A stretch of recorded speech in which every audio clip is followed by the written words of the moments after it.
ওর দিল তো দেখতে চায় আল্লাহরে, আর দিল তো দেখতে চায়। এখন তো এই চোখ দিয়া দেখার উপযুক্ততা তার ভিতরে নাই। এখন ওই কি করব?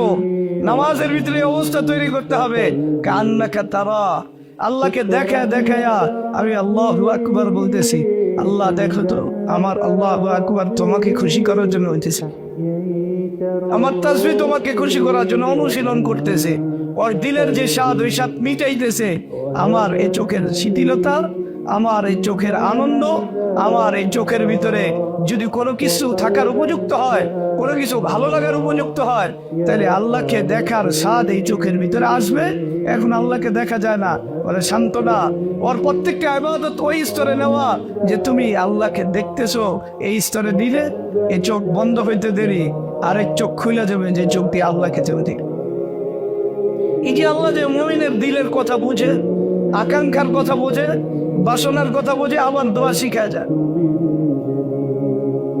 আল্লাহ আমি যেন তোমাকে এমন ভয় করি যেন আমি তোমাকে দেখতেছি, কান্নি আরাকা আবাদান হাত্তা আলকাকা।